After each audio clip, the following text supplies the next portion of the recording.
السلام عليكم ورحمة الله وبركاته. الحلقة دي إن شاء الله مميزة جدا، كل ما يخص العمل في شركات النقل التكنولوجي أوبر، كريم، ديدي، درايفر، إيباي. عايزين النهارده إن شاء الله تبقى حلقة مكسرة الدنيا بإذن الله. إن شاء الله هنشرح لك كل ما يخص هذا العمل، فرصة عمل مميزة بإذن الله، فرصة عمل بس لازم نعرف كل التفاصيل عشان نعرف ازاي ندخل الباب صح. وحتى اللي دخل عايزين نعرفه انت بتخسر ليه او المشاكل اللي عندك سببها ايه، نعالج كل المشكلات اللي بيتعرض ليها الكباتن في العمل في اوبر كريم، سواء لسه داخل او دخلت او بتفكر تدخل. باذن الله كل تفصيله هنتكلم فيها. يلا بينا. اول حاجه هنبدا نتكلم فيها، هل الشغلانه دي مستقره ومستقبل؟ خلينا اوضح لك الرؤيه دي من حتتين. اول حاجه، الشركات دي لها مستقبل، لها مستقبل وبتتطور بطريقه كبيره وهتنتشر اكتر من اللي هي فيه ده كمان. دي اول نقطه. بس السؤال اللي اهم من كل ده، هل انت ليك مستقبل مع الشركات دي؟ ده اللي لازم تسال نفسك فيه. اولا، هذه الشركات مش تعيين، مش تعاقد، مش ثبات. دي نقطة لازم تفهمها. وفي أي وقت ممكن الشركة دي تتخذ معاك إجراءات بناء على حاجات أنت عملتها لأي سبب من الأسباب. ممكن يتعمل لك بلوك، وساعتها هتبقى الحيرة من أمرك، هتعمل إيه؟ هترجع تاني ولا لأ؟ فنقطة لازم تفهمها، الشركة دي أول ما ابتدت إحنا كنا عايزين نشتغل فيها حاجة اسمها تزويد دخل. أنت شغال في شغلانة وبتزود دخلك، أو إن أنت ما عندكش شغلانة وبتشتغلها حتى يستقر لك الامر في شغلانه جديده وربنا يكرمك فيها. هي دي الفكره كلها. يطلع الشاب من الكليه مش هلاقي شغل فيشتغلها بطريقه مؤقته لحد ما ربنا يسهل بشغل تاني او تالت او ايا كان طموحه ايه. مش لاقي بيفضل مستقر لحد ما ربنا ييسر له الحال. واحد تاني شغال عايز يزود دخله، يبدا ينطلق في هذه الشغلانه. مميزاتها ان انت بتشتغل في اي وقت مهما كان، صبح بالليل على حسب مواعيد شغلك. ودي الفكره اللي هي حطمت مقاييس العمل في مصر، ان انت ما بقتش مرتبط بمواعيد معينه لازم فيها تنزل شغل معين. وهي دي سبب انتشار الشركات بهذه الطريقه. دي اول نقطه عايزين ننهيها. الشركات مش تعاقد، الشركات مش مثبتاك، الشركات ما فيهاش تامين والكلام الفاضي اللي بيتقال ده. لا، الشركات انت بتشتغل بيها باجتهادك الشخصي لاي سبب من الاسباب. انت ممكن تمشي وممكن تستقر على حسب رؤيتك انت للموضوع. انا بشتغل وبخسر. بتشتغل وبتخسر ليه؟ بص، الشركه دي اسمها ايه؟ شركه نقل تكنولوجي، نقل وتكنولوجي. يبقى عندنا مشكلتين، يا اما طريقه النقل عندك غلط، يا اما استخدامك للتكنولوجيا غلط. هو ده اللي بيسبب المشكله. باختصار، لو انت مش عارف الاماكن، ما بتعرفش تتعامل مع العميل، الكلام من ده كله، دي من اول المشاكل اللي هتسبب لك احباط ومشاكل في الشركات، وهتخليك اصلا ما عندكش رغبه في الشغل.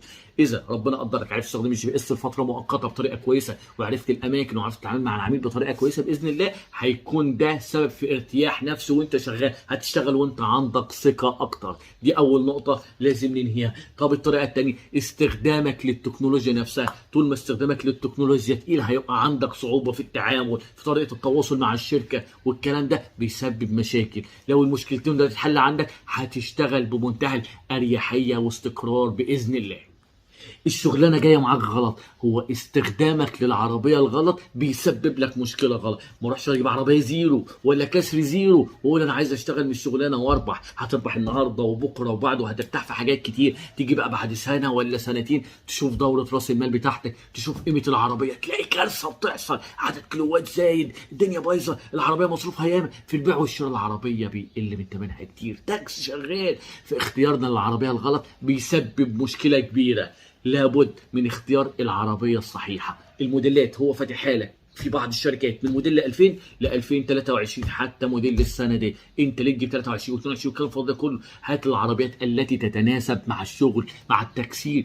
هتلاقي نفسك وانت ماشي كده بتتقل على كل مطب انت بتاخده. لو عربيتك زيرو او الكلام، هات عربيه تصد وترد في الشركه دي، هات عربيه صيانتها قليله، هات عربيه استخدامها مريح نفسيا ليك. في قطع الغيار، في الاسعار، الدنيا غاليه بس ده في نسبه وتناسب على قد اللي انت بتاخده. قادر قادر تلم عربيتك وتصرفها، ما تعملش فجوه كبيره بين قطعه الغيار وبين الشغل بتاعك. لا، لازم يكون في نسبه وتناسب. اللي بيدخل لك رايح منه غيار زيت، رايح منه تفويل بنزين او غاز، رايح منه قطع غيار، رايح منه مصروف للبيت، رايح منه كمان جزء للقسط. لازم تنظم الامور بالطريقه دي عشان تنجح في الشغلانه دي.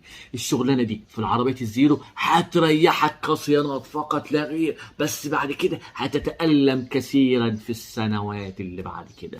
نصيحة أخوية، أي حد عايز قوائم العربيات والكلام من ده كله يبعت لي، وإن شاء الله أبعت له كل القوائم بتاعت كل الشركات اللي ينفع يشتغل فيها ويحقق بإذن الله ربح كويس وأفضل حاجة بإذن الله. مش هستخسر فيكم أي معلومة. سواقين التاكس، سواقين التاكس في كتير منهم فئات محترمة وانضموا للمنظومة الجديدة. التاكس أكتر حد انظلم في الفترات الأخيرة في مصر بسبب كل حاجة دخلت قصاده: التكاتك، التونات، شركات النقل التكنولوجي. والصراحة والحقيقة هو الحاجة القانونية الوحيدة اللي كانت شغالة جوه البلد، وكل الشغلانات الأخرى جات وتحايلت حتى تتعامل مع هذه الأمور. واشتغلت الشركات ونجحت وبدأوا يثبتوا، وبدأت الأمور التقنين مع هذه الشركات، فأصبح أمر واقع. طيب التاكسي بقى بالنسبة له هو شغال ولا مش شغال؟ حاليا في الفترة دي لازم نقول التاكسي شغله مش وحش. لازم نفهم الناس اللي بتقول التاكسي ما ماتش وخلاص. لا، التاكسي ما زال يعمل، مش بنفس القدرة بتاعته، بس في أمور تانية أثرت وخلت شغله متوازن. أولا قلة عدد التاكسيات اللي موجود ادى الى ان في شغل ليه. مش كل الناس بتستخدم التكنولوجيا حتى وقتنا هذا في استخدام العربيه. في امور كتير بتاثر عليا كأنا مستخدم لهذه الخدمات، الموبايل فصل، معيش نت، ايا كان الموقف اللي انا فيه، مش منتظر عربيه تجيلي بعد 10 دقائق ولا ربع ساعه. في امور كتير بتخلي برضه في رزق لسواق التاكسي. اسعار عربيات التاكسي قلت فبقت في متناول لبعض الناس سعر التاكسي ويقسط وفي بعض المعارض بتتساهل في تقسيط التاكسي لانه هو اصبح تقيل. فهو احنا مش عايزين نحجر على فكر كل واحد في شغلانتين، في تاكسي وفي عمل في اوبر وكريم والشركات التكنولوجيا. انت اللي بتختار، ده شغال وده شغال، كل واحد بنسبه وتناسب. المستقبل مع مين؟ مع شركات التكنولوجيا بلا مجادل. بس التاني هيموت؟ لا مش هيموت، ليه رزقه لده، وكل واحد ليه اريحيه في حاجه معينه. في واحد ما بيحبش استخدام التكنولوجيا، في واحد مش عايز الو انت فين واروح. كل واحد ليه دماغه، كل واحد عايز يتعامل بالطريقه اللي تناسبه في العمل. الشغلانه جايه غلط مع بعض الناس وجايه صح مع ناس كتيره جدا. في الوقت اللي انت بتلاقي واحد فيه بياخد 300 ولا 400 ولا 500 جنيه صافي، واحد تاني متاثر الشغل قليل ومفيش والدخل. هو بص، الشغل بيكسب لا جدال، هو كيفية توظيفك للأمور هو ده اللي بيأثر. وفي معلومة لازم تعرفها: الشغل مش هيبقى مربح لكل الناس لكذا سبب، والشغل مش هيكون مريح لكل الناس. سؤال بسيط واحد بيطرحه مثلا على الفيس على أي جروبات للكباتن أو الكلام ده كله، يقول لهم أنا عايز أشتغل على عربية في أوبر وكريم. طبعا ردود كتيرة بتيجي، كتير منهم ردود سلبية بالنسبة له. فيجي هنا السؤال: هو يتشتت الشغل حلو ولا وحش؟ ما ياخدش في النهاية معلومة واضحة، لأن الناس بتعترض وناس بتأيد. في النهاية إذا كنت تعترض أو تؤيد، طالما شغال في الشغلانة دي فهي الشغلانة بالنسبة لك ربحان. هي الفكرة كلها إن أنت الشغلانة شغالة عليك، عربية بالتقسيط بتسد إصدار، عندك أكل وشرب في البيت بتسد، عندك صيانات العربية بتعمل، عندك التزامات كتير بتعملها. قول لي لو أنت وقفت الشغل في الشركات دي هتعرف تعمل الالتزامات دي ولا لا؟ هي الفكرة كلها إن الكابتن عايز ياكل ويشرب ويحوش ويستحمى ويعمل كل حاجة من وراء هذه الشغلانة دي. مش شغلانة غنى عشان تعرفها، الشغلانه دي شغلانه اسد البيت عندي، اسد احتياجاتي، عليا قسط هدبره، عليا مصاريف هدبرها، عليا مصاريف مدارس. هي القصه في كده. الشطاره بقى اللي انت بتحاول بقدر الامكان توفر على قد ما تقدر من الصيانات، بتجيب غاز بتاع تحافظ على العربيه عشان توفر راس مال، عشان تعمل لك جمعيه، تعمل مشروع تاني وهكذا، تجدد العربيه، تزود. بس كونك سايب الموضوع كده والكلام من ده كله، عايز الشغلانه تعمل لك كل حاجه، لا، لابد من الاعتدال في كل شيء حتى تكون الشغلانه مفيده ومجديه بالنسبه لك النهارده وبكره وفي المستقبل. افضل الشركات في العمل، بص لازم تعرف هي كلمه افضل دي بتبقى افضل للشركه نفسها وافضل ليك، بس كل حاجه بيبقى ليها طلبات. يعني وليكن انا بالنسبه لي افضل شركه هي شركه اوبر على الاطلاق. ليه؟ الشركه الوحيده اللي ما زالت حتى الان هي مستقره على الاوراق والمستندات اللي مطلوبه. ايه بيطلب منك؟ فيش جنائي للعمل، بيطلب منك تحليل مخدرات ليك للعمل، بيطلب منك فحص العربيه من احدى مراكز الصيانه. لو حد عايز العناوين يبعت لي على الخاص، تحت امره للعمل. لازم يطمن من كل حاجه عشان تنزل تشتغل معاه. طيب الشركه دي من ساعه ما بدات حتى الان شغاله بنفس السيستم. طب ايه الميزه اللي بتميزها؟ ان العميل اصبح عنده ثقه في هذه الشركات. مش هيجيب له عربيه فيها مشاكل، مش هيجيب له كم. بس ايه المشكله؟ ان معظم الكباتن ما بيعرفش يدخل ضمن منظومه شركه اوبر. في حاجات بتبقى اوفر الشركه بتطلبها وبتاع، فبتخلي برضه مش معنى كده الشركات التانيه مش شغاله او مش حلوه، لا شغاله. ولما بيجي اي شكاوى بيتقفل البرنامج وبتاخد اجراء ضد الكابتن. بس انا عايز اقول هي افضل شركه من ناحيه التسعير ومن ناحيه الشغل هي شركه اوبر. شركة اندرايفر هي الشركة المكتسحة لعدد كتير من الأوردرات. للأسف الشديد اكتساحها ده مش نابع من الشطارة، هو نابع من المقايدة. كده يا باشا هتاخد كام تفاوض في شغل كده، اديك 10، لا خد 7، 20، 30 وهكذا. العملية التفاوض دوت هو اللي بيخلي فيه حراك كتير في هذه الشركة. بس مع كتر الاوردرات انا بالنسبه لي هي اقل مكسب للكابتن، هي اقل مكسب للكابتن. طب الكباتن بتشتغل فيها ليه؟ عشان اوردراتها ياما. طبعا الاوردرات رخيصه فالاوردرات ياما، فالكابتن ممكن يقعد مع شركه تانية اوردر يريح فيه شويه، يقول لك اخد اوردر يمشي الدنيا لحد ما ربنا يسهل في الشركه التانية وهكذا. فلازم نحط، مش كل حاجه مميزه هتبقى حلوه بالنسبه لي، مش كل حاجه فيها شغل هتبقى مربحه كبيره بالنسبه لي. شركه اندرايفر شركه اوردراتها ياما بس في المقابل مكسبها اقل شويه. في حاجات بتيجي لقطه، في حاجات بتيجي صدفه، في حاجات بتيجي على طريقك، مفيش اي مشكله. بس لازم نقول الميزه والعيب. شركة ديدي الصراحة أنا بلاقي فيها تطور رهيب الأيام اللي فاتت ديت. الشركة دي أول ما ابتدت كان فيها مشاكل كانوا غير متوقعين. الشركة دي من أكبر الشركات العالمية في شركة النقل التكنولوجي على مستوى العالم، شغالة في الصين، وأول بلد تشتغل فيها هنا مصر بعد الصين. يعني انفتاحها على العالم الخارجي كان من هنا مصر.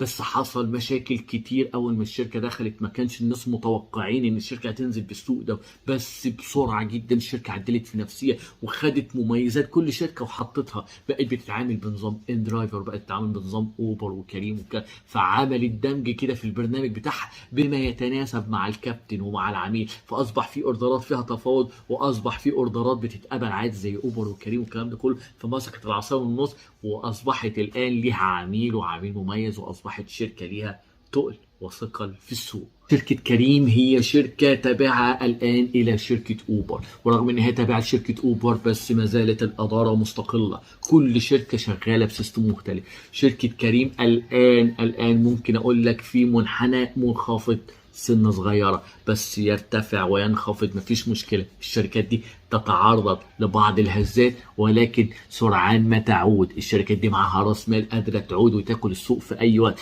هي مراحل بس للشركة، شركة جديدة تاكل الموضوع وشركة تانية تغطي عليه وهكذا العملية. بس الميزة في الموضوع إن أي كابتن عايز يشتغل أصبح عنده شركات كتير ينفع يشترك فيها، ما أصبحش محصور عند حاجة واحدة. فدي ميزة. ده وقف البرنامج ده عليك مديونيات، فعندك أكتر من اختيار، أكتر من برنامج تشتغل عليه. فاوعى تفتكر ان ده ضرر للسوق، لا ده هو ميزه ليك وميزه للعميل. اوكي مفيش مشكله. بقى كل شركه بتنزل ميزه عندها فبتخطف العميل، وفي نفس الوقت برضه بقى في ميزه للكابتن ان هو يشتغل في اكتر من شركه، ما يقفش حاله مره واحده. لو خد بلوك من الشركه لحد ما يجي يعالجه، لا ما يقفش حاله، لا في شركات تانية بتساعده ان هو يشتغل ويستقر لحد ما يشوف مشكلته مع الشركه الاخرى ويحلها. فدي حاجه كويسه مش حاجه وحشه.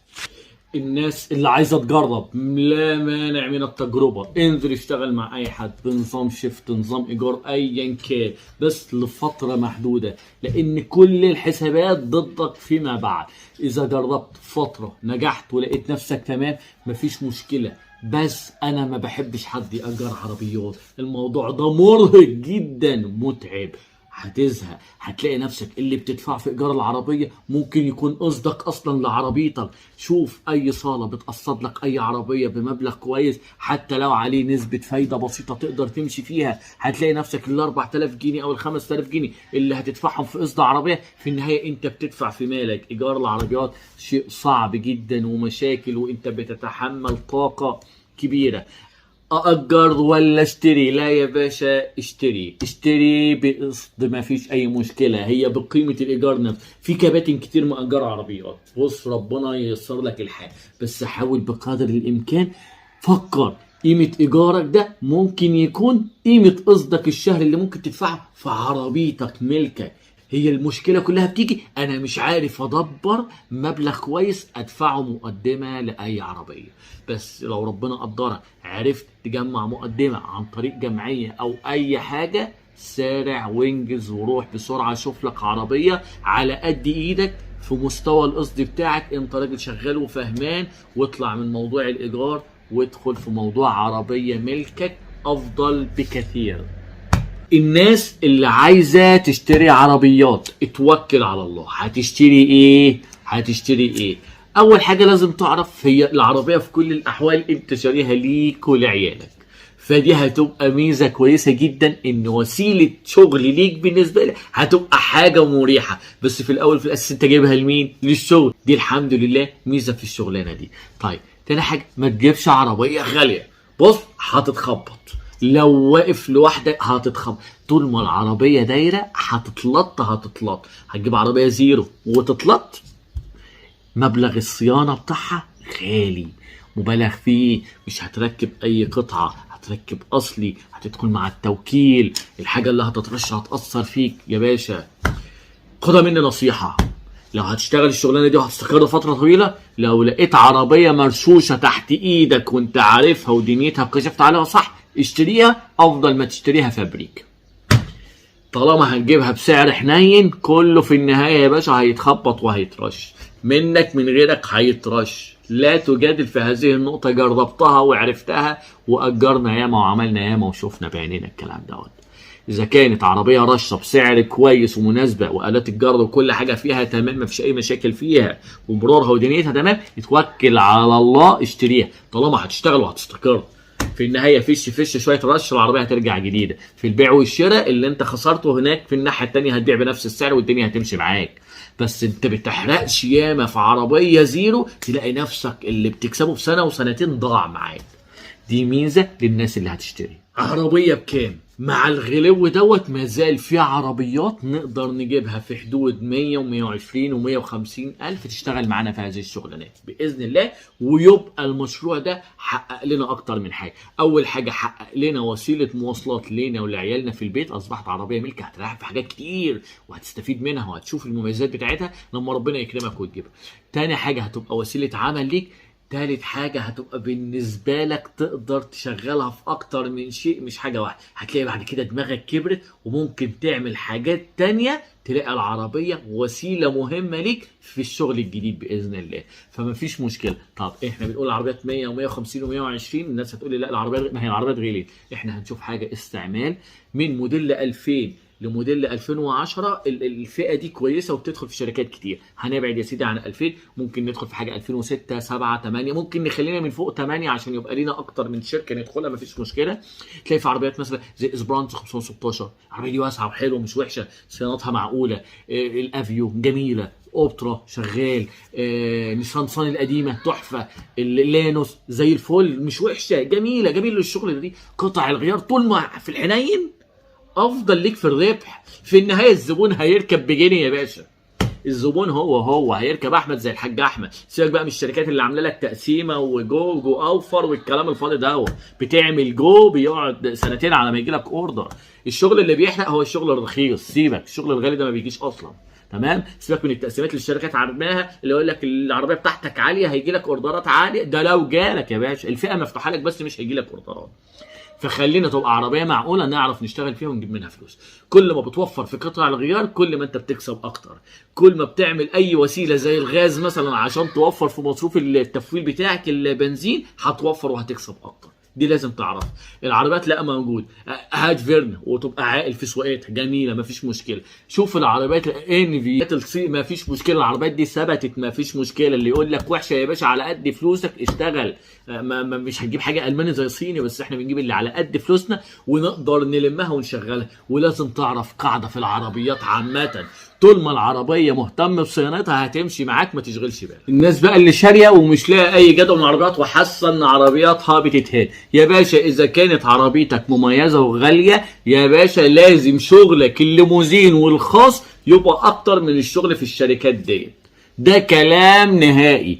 اذا كانت قيمه عربيه سيادتك تتناسب مع شغل الليموزين، امشي ناحيه الليموزين اكتر من الشركات دي. ما قلتلكش تمنعها، لا، دي بتسند ديت لو الشغل هنا مريح، بس خليك في الفئه التانيه اكتر. زود، اعمل لنفسك اعلانات، اعمل لنفسك صفحه ومولها، روح الشركات اللي هي شغاله حتى لو عندهم عربيات، بيجي في توقيت كتير الشركات ديت بتبقى عربياتها كلها طالعه وعندها شغل ومحتاجين عربيات. ثبت نفسك، تعاملت مع الناس كويس، اديت لكل واحد نسبته، هتبقى موجود جوه الجروبات بتاعتهم وهيبقى ليك نسبه من السوق باذن الله. اسعى وتوكل على الله، انت اللي بتحدد قيمه عربيتك. بس معلش في الكلمه، ما تجيش عربيه صيني قديمه او عربيه على القد مثلا لانس او فيرنا وبتاع وتقول لا مش جايه واشتغل ليموزين. باشا ما نضحكش على نفسينا، انا بتكلم على فئات عربيه الناس عارفه فئه عربيتها ايه، مميزه، سعرها قد ايه، زيرو، حالتها تمام. لا يا باشا، يحط نفسه في فئه جنب دي. بس العكس صحيح، لقيت عربيه تانية مستواها قليل، لا اشتغل في الشركات دي، ربنا يسهل هتربح. من الناحيه التانية ربنا كرمك بقى بابونيه شغل تاني بتاع، توكل على الله. لقيت كام واحد توديهم شغلهم وتجيبهم كام عيل توديهم المدرسه حضانه، الكلام من ده كله. اسعى في كل اتجاه، ربنا هيكرمك لا محاله. اشتغل تبع شركه ولا تبع مكتب؟ بص يا باشا قديم، انا خلي بالك انا بكلمكم بصفتي وكيل لهذه الشركات. كوني وكيل، زمان كان دورنا مهم جدا مع الشركات ومع الكابتن، وكان في فئات كتيره لازم كان ممكن تروح الشركه ترجعك ليه، لازم تشتغل عن طريقنا. امور قانونيه، امور تفهيم. احنا اشتغلنا لما ايام الناس ما كانتش تعرف يعني ايه GPS اصلا. احنا اشتغلنا لما الناس اصلا كان معاها تليفون بزراير، كنا بناخد التليفونات الجديده دي بنحط لهم احنا الخط الجديد والحواديت دي كلها. احنا اشتغلنا لما ما كانش فيه وسيله ان انت تقبض منها او الكلام ده كله. احنا كنا بنتعامل بطريقه مباشره مع شركات تحويلات من بره وهكذا. العمليه كنا احنا اللي بنلم فلوس من الكباتن عشان نسدد كمان مديونيه الشركه. في امور كتير تطورت وتغيرت بين النهارده. لا يا باشا، عندك فرصه وكيل ولا مباشر، لا اتوكل على الله اشتغل مباشر. هو كده ولا كده الايام اللي جايه دي هيتم تحويل حتى الكباتن القديمه بطريقه تدريجيه للعمل في مباشر، واحنا ان شاء الله هننخرط مع كده مع الشركات دي في العمل معاهم بطريقه اخرى باذن الله. فزمان حاجه ودلوقتي حاجه، هي الفكره كلها. يعني اللي شغال دلوقتي تبع مكتب ما يقولش لا هو حق يا باشا، ال 4 جنيه ولا ال 3 جنيه اللي انت بتدفعهم في اليوم دولت مش هي دي القصه. يعني انت بتديهم تبس للقهواجي ولا تديهم تبس بتاع البنزين، مش هم دول المقصرين في حياتك. كده كده هيتم تحويلك مع الوقت، لا تقلق لا تقلق. اشتغل وتوكل على الله وسيبها على الله وكل حاجه هتتعدل باذن. اللي شغاله فتره طويله وحاسه ان الدنيا جايه معاها في شمال في كل حاجه، اطلع بره الشغلانه. الشغلانه دي لو سيطرت عليك الفشل فيها انت هتتعب. واي شغلانه لقيت نفسك مستمر في الفشل، لا يا باشا انزل من القطر واركب قطر تاني. تقولش بالك الدنيا كده تجارب اللي تنجح فيه ممكن غيرك يفشل، والعكس صحيح. لازم يا باشا تشوف نفسك في الشغلانه اللي انت شايف نفسك فيها صح.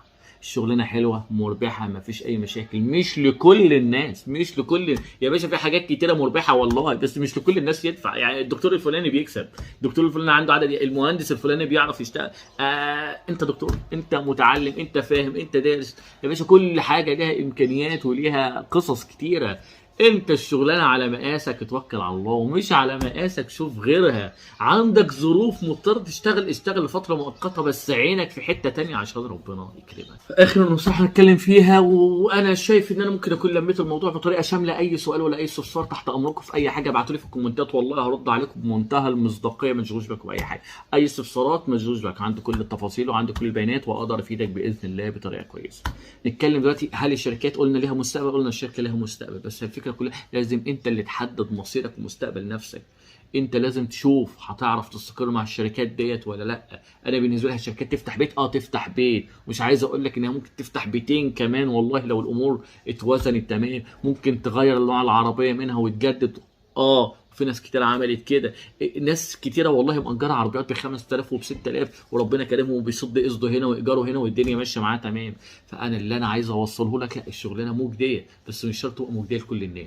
اللي انت ناجح فيه ممكن غيرك يفشل فيه، والعكس صحيح. بقى اخر نقطه وهنقفل الفيديو بقى. الناس بقى اللي عايزه تستثمر في هذه الشغلانه هتستثمر ازاي يا باشا؟ الاستثمار ان انت تجيب عربيات وتشغلها وتجيب كباتن وتشغلهم، الكلام من ده كله بح خلاص مفيش، انسى.